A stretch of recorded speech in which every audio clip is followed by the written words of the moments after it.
So let me put it this way. I'm not a Mughal. I'm well off. And no, God has been very kind to me. They call you the bun man.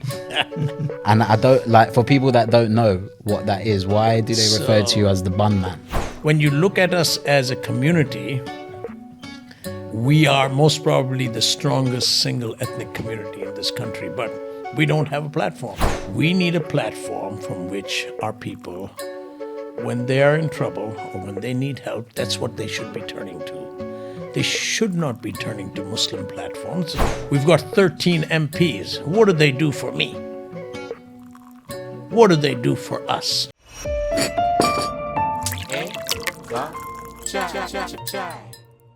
Welcome to Aik Cup Chai, Crossing Cultures. This is a vodcast presented to you by the Independent Urdu, which looks to seek valuable information from people who are from the South Asian diaspora. So far on the show, we've spoken to musicians, we've spoken to commentators, we've spoken to entrepreneurs, and we are aiming to have these open discussions with people who we respect so that we can learn some more information from these amazing individuals. ये है एक cup चाय crossing cultures. ये एक podcast है independent Urdu से और हम बात करते हैं लोगों से जो साउथ एशियन डायस्पोरा से हैं, जो अच्छा काम किया है, उन्होंने क्या बातें उन्होंने सीखा है जो हमको बता सकते हैं और वो चीज़ें हम आपके साथ शेयर करना चाहते हैं. My name is Mim Shaikh and I'm joined by my co-host Ali. Today joining us on the show is a very special man. A very, very special man in my heart. He is the chair of the British Pakistan Foundation. Yep. He is a CEO, multiple businesses that you've been able to own, hugely successful in your own right. He goes by the name of Asif Rangoonwala. Thank you for joining us on the show. Thank you I'm glad to be here. I want to share this story for people that don't know, right? In 2020, we went in lockdown for the very first time. And as a self-employed person, I was struggling financially in my own right. I had an idea of ways that I could try and, creatively make money and be able to survive and live, right? So I had this idea to make a video and I emailed you and your team to see if you would be able to fund me to make that video. You took a meeting with me and you awarded me a substantial amount of money for me to create the video, come and show you the video and allow myself to kind of be creative and express. So that will never ever go away. So I just want to say thank you so much. How did you become the mogul that you are today? So let me put it this way. I'm not a Mughal. I'm well off. And no, God has been very kind to me. I think it's all my parents, time that they spent with me and they educated me. I am a high school dropout, so didn't get too far on the education side, but I started to work at the age of 17. And yeah, I've never looked back. It's always been up front and always forward. And I think people shouldn't be looking back, because if you start looking back, you'll just start crying. Things are so bad. So I think looking forward is the only way. And positive thinking is what keeps me going. Yeah, and I think you've been able to do like so much. A lot of articles that are written about you. I read somewhere that they call you the bun man. And I don't like, for people that don't know what that is, why do they refer to you as the bun man? When I came here in 92, actually, I shifted to the UK. I had a choice to go to Dubai or to the Far East from Hong Kong. And I decided I would come to the UK. I looked at a business model in 92, which dealt with hamburger buns and hot dog rolls. And at that point, the family decided they didn't want to do the business. Anyway, 6 years on, after the BSE crisis, this project came back on. And by that time, I had left the family business and I was on my own. And I started from scratch. And I must say that, we controlled almost 80% of in 9 years post my starting the business from grassroots. We controlled about 80% of all the frozen burger bun, hot dog roll business in the whole of the UK. Wow. Yeah, we were ranked as one of the top 10 bakeries in all of Europe. And we were one of the top 3 bakeries in the UK. I had 479 people, of which 80% of them were from Luton. They were all our people. They work harder. They, their thinking is very clear as to what they're here to do. And I think that was part of my success. So I can't take all the credit for it, but as I said, I think it was all the people that work with me. It took me 9 years. I built 9 plants. As I said, I had 80% of the total burger bun market in the UK. Yeah, which is huge, right? Who are some of your clients that you'd be giving? Everybody except, so KFC was one of my most, printed clients because So you'd be giving all the buns to all KFCs in the UK? I was supplying all of the UK as well as Europe, but they were just one client of mine. Wow. You do a lot of work for the younger generation with like BPF, for example, the British Pakistan Foundation. What made you want to set up BPF and have it as an institution? So I am a builder and I like to build things, and I've been trained in the social services sector by my own father, who was a philanthropist, and he believed in giving people the skill sets to earn their money rather than just giving them money. And so when I came to the UK and I had all these issues that I was telling you about and raising money, so it wasn't just me. There's so many people like myself, especially small store owners, the little guy, nobody gives them the money. And the one thing I realized was that the community was very splintered. The people in their late 20s, 30s, 40s who had good jobs, they never really claimed to be Pakistanis, unfortunately. Some of them do. I shouldn't generalize like that, but I'm just saying that I found that people shied away, and you couldn't blame them because every day on the news, the ticker tape would read, Pakistan doing this, Pakistan. So what you're saying ultimately is they weren't proud to be Pakistani? No, they weren't proud. The British Pakistanis, I think, run away from that. And myself being a Pakistani who has 3 kids who are British Pakistanis, I found that it is important that the British Pakistani community in the UK, who are fundamentally British, they're English or Scottish or Welsh, they're not Pakistani, they wouldn't survive there.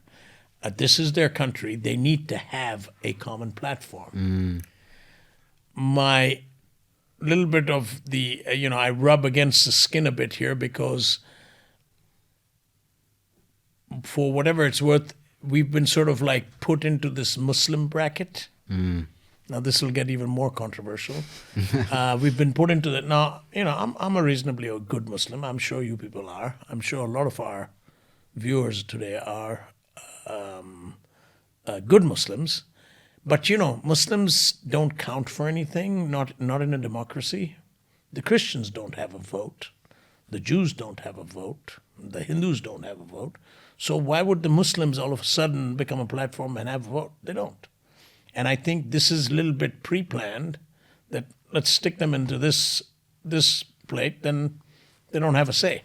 So as British Pakistanis, we are one of I think it's, if not, we're not the largest, we're the second largest ethnic community in this country. And the Indians, you can't really say that about them because 70% of the so-called Indians are actually African Indians. They're not Indian Indians. Indian Indians are only 25%, maybe. Okay.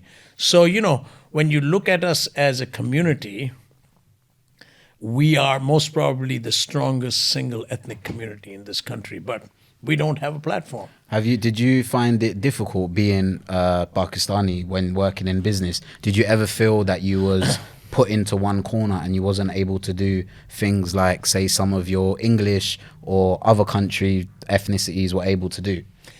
No, actually, me personally, the only time when I faced that difficulty was raising money, but then everybody faces difficulty when they're raising money, okay? So, I can't categorize that as that. And actually, I'm telling you, in this country, I know that there is issues with British Pakistanis having problems on whether it's the job market or whether it's the entrepreneurship side and all of that. But me personally, I've never felt that. Okay. I've always felt very comfortable. And actually, when there was an issue with the Sikhs and the Pakistanis at one stage, maybe 5-7 years ago, they interviewed an old man on TV, Pakistani guy who lived here since the 1960s. He said, the interviewer asked him, he said, would you like to go home? So he said, but this is my home. And he said, the wonderful thing about this country is, if you're looking for trouble, you can find it. But if you're not looking for it, you won't find trouble. So I think the country itself and the UK as some place which is today my adopted country, I've never had reason to feel that, if people don't like you, that's a different matter. But they've never given, and nobody's ever given me reason not to be here. Okay, and they've never really made me feel uncomfortable. At least I have not. Okay, after this interview, people might come up. No, I like it because you're really speaking truth to power. Like, you're speaking about your honest experiences and what you've been through. The only reason I ask that is because sometimes the people that we've spoken to do feel a little bit, they're younger, right? So these are people maybe in their 20s who are starting to feel a little bit ostracized or maybe not given the same opportunities as, say, their peers. But to hear that you didn't face that is amazing. And actually, just to address exactly what you're saying, and that is the reason for the formation of the BPF, we need a platform from which our people, when they are in trouble or when they need help, that's what they should be turning to. They should not be turning to Muslim platforms. There's nothing wrong. If you want to do it for your personal soul or for your religious purposes, please do that. But if you're looking for community and if you're looking to move up on the ladder in this country, then you need to come onto a platform like ours. That's where you're going to, if they're looking to put their hooks, and I do find a lot of our young people have been looking for a platform, and we were not able to provide it for them. That's why they've gone to the Muslim platform, and there's nothing wrong with that. As I said, they need identity. We don't have an identity, okay? And, without identity, you don't have a say. Okay.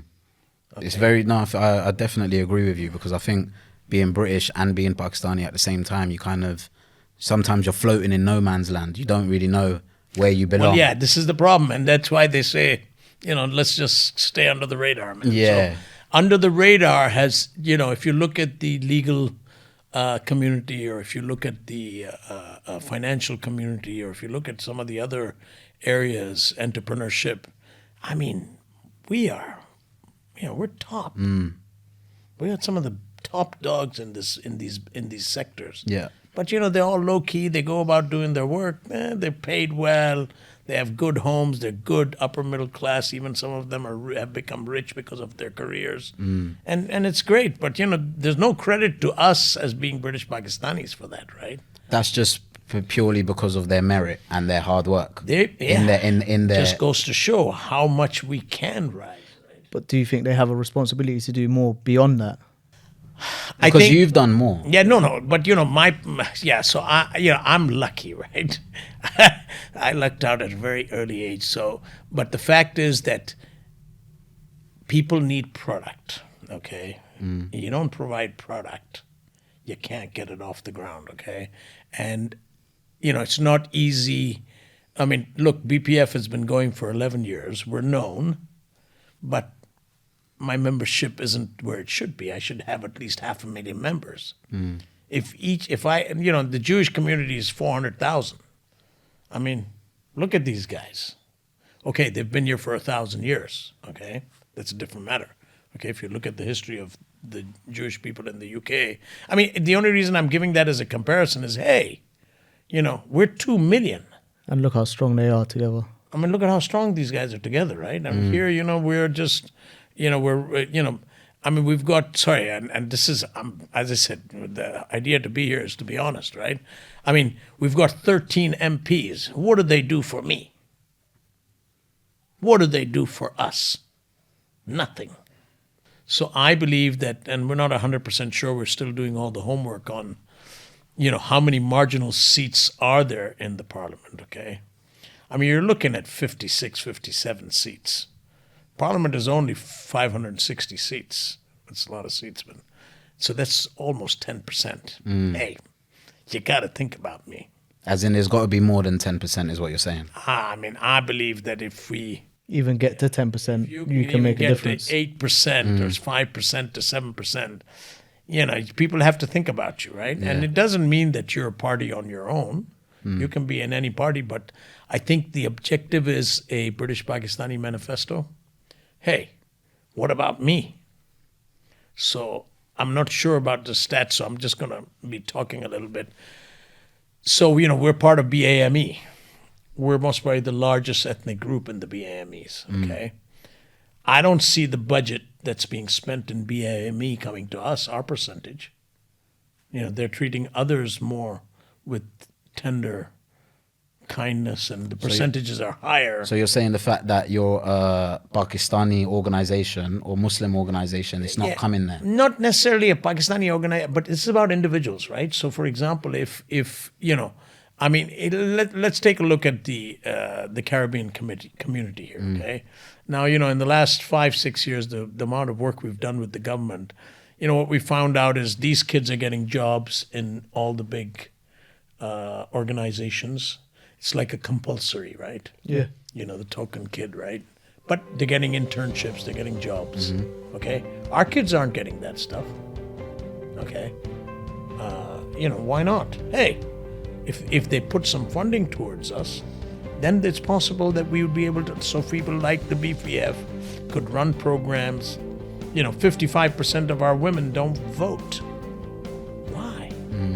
Because you know what happens, right? The husband says, okay, you just vote here, put an X here. I mean, don't you have a right? So, you know, now obviously these are also slightly controversial because there is an old school of thinking there.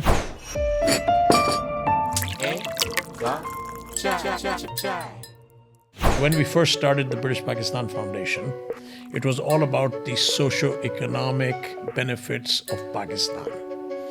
A year and a half later, I managed to convince most of the trustees to change it because I said, look, you can't help people who can't even help themselves. The reason for this vision of BPF and going towards the political side, because all of a sudden, once you are represented, then it's a different story. There isn't one family that doesn't have somebody in the armed forces back home.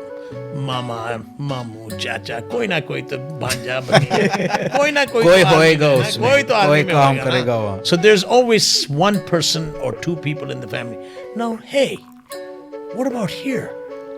I mean, they're begging.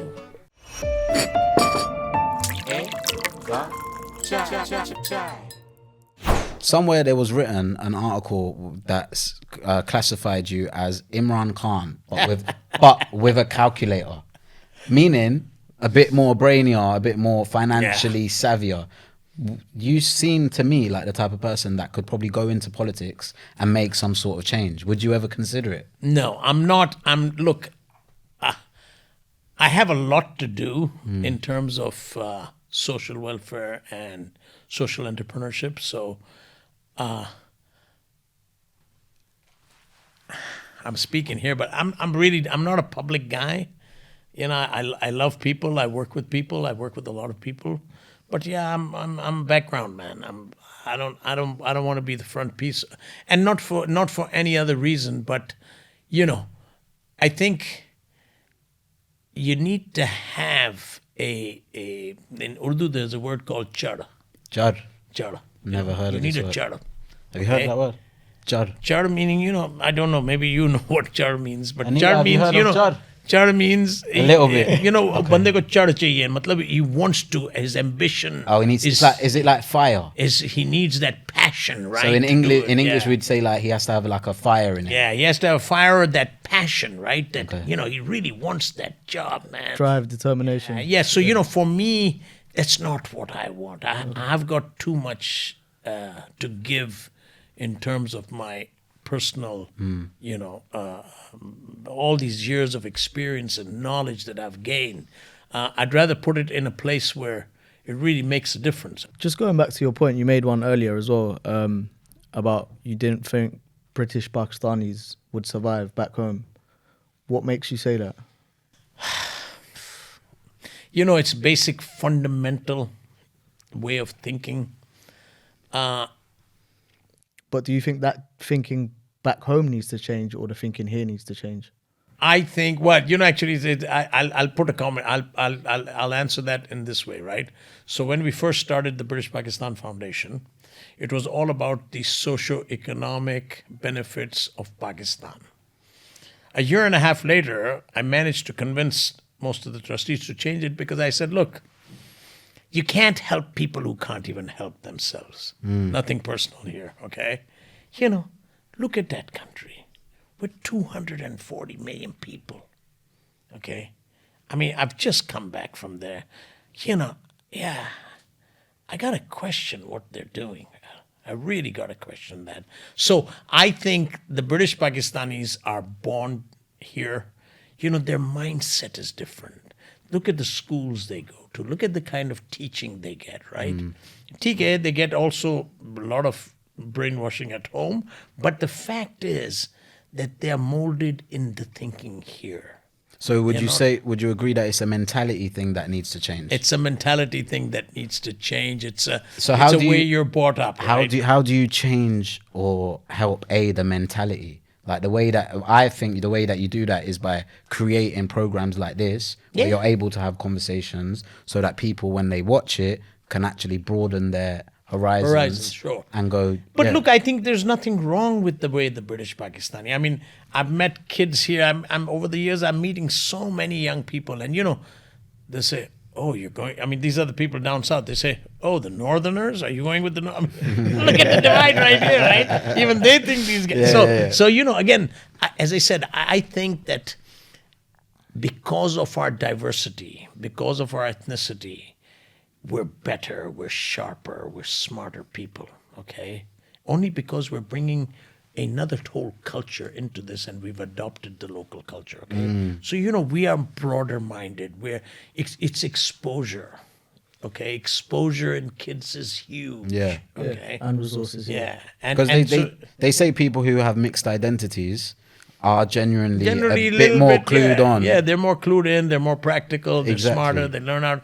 And I always tell my children, I say, look, get the best out of everything, right? You don't have to, we're not the best in everything. So I said, just accept what you are. That's the most important thing. You need to accept who you are. Of course. Because if you're not proud of who you are, you're living a big lie. But I think when you're a British Pakistani, I can only speak for myself, not everyone, but when you're excluded from mainstream spaces and you don't see yourself reflected in mainstream spaces, sometimes it can make you question whether you belong in certain areas, right? Whereas things are now starting to change. No, and that is the reason for this vision of BPF and going towards the political side, because all of a sudden, once you're represented, then it's a different story, right? Then you have something to look forward to, okay? You're not just a cloney that's been elected because you've been given a seat. You feel valued. Yeah, then you have value. Then there's reason for our kids to say, hey, well, I also want to be prime minister. Okay, if not a prime minister, I want to be in the cabinet. Why not? Or if you set your heart on doing something and you finally do it. You can get there. Right? Yeah, exactly. Yeah. So look, I think we need to take the best from the country we're living in. It's their country, right? As I told you, for me, I keep saying, they have to take the best out of it. But it's all about, in years to come, who's going to look after our children, right? So if my son has a political ambition, today he's 16, my son's much older, but I'm just saying, if he's 16 or 17, what does he have to look forward to? But you got 50 parliamentarians, you got something to look forward to, man. Let me tell you that. You know that you've got a chance to get in. Yeah. If there was any advice that you'd want to leave the show on to the younger demographic who are maybe aspiring business tycoons, want to do multiple businesses, what would you say to them to do? I think education is important, so don't give that up. Not everybody is going to be successful, but you can be successful in other areas, right? So one of the places that we've been talking to is the armed forces. Now, if you look at the community here, okay, there isn't one family that doesn't have somebody in the armed forces back home. Mama, mamu, chacha, koi na koi to banja baniye. Koi na koi Koi to army hoega mein hai, usme. koi to army Koi mein kaam hoega na. karega wahan. So there's always one person or two people in the family. Now, hey, what about here? I mean, they're begging for us. I mean, the army sent out. It's got a diversity program. Yeah. They're begging for our kids to join. I mean, just imagine when you're 16 or 17 and you don't want to go to school.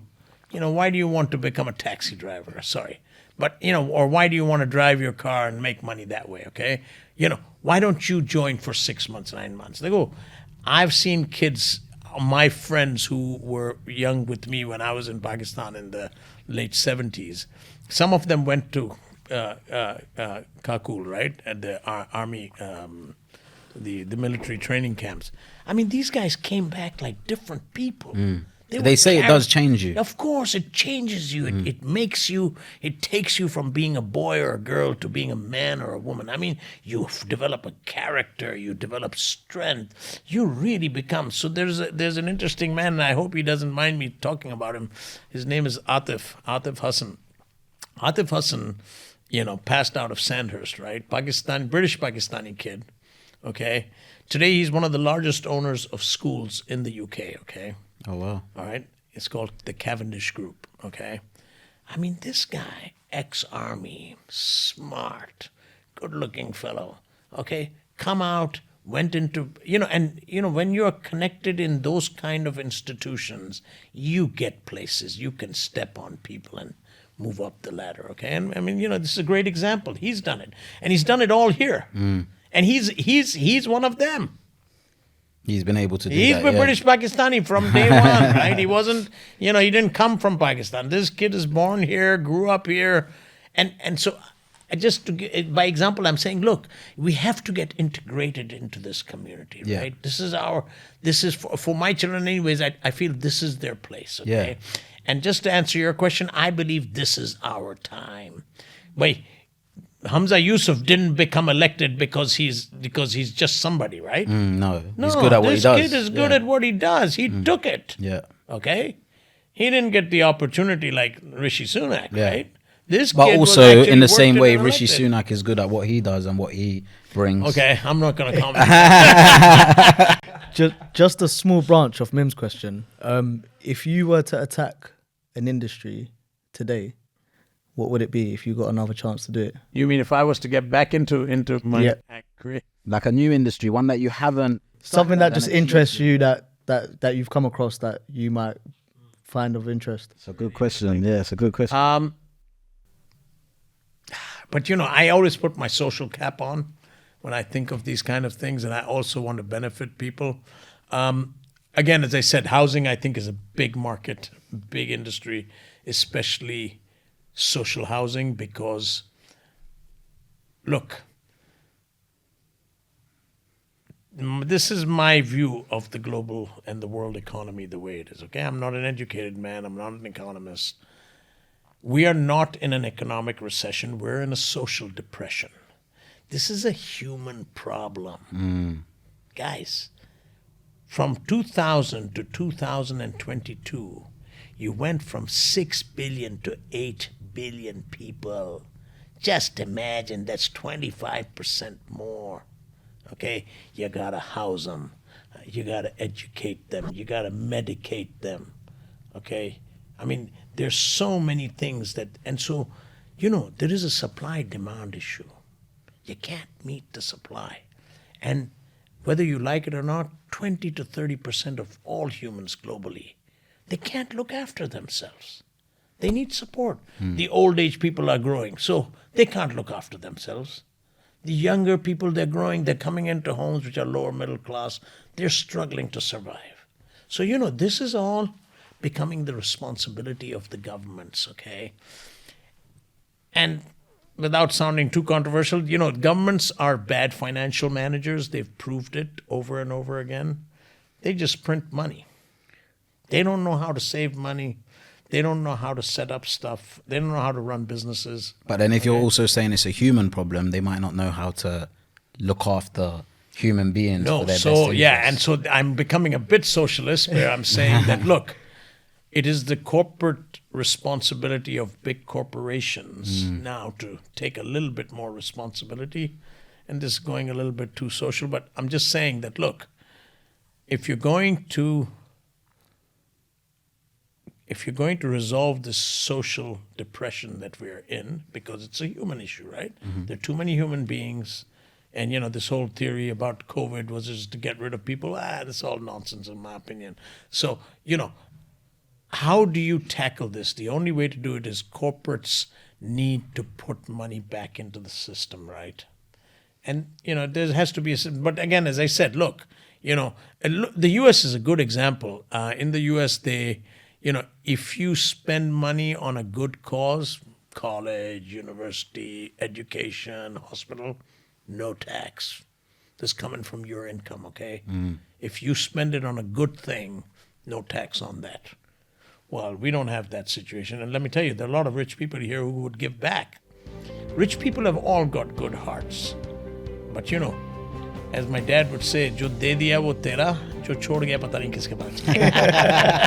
And on that note, that is a brilliant note to end on. It's been an absolute pleasure having you on the show. Thank you. Thank you for joining us.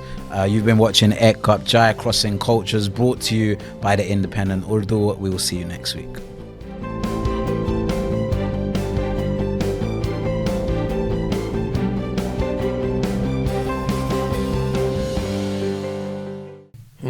चाय नहीं P मेरी बीवी ने खाना पकाया. You're good. Aik Cup Chai.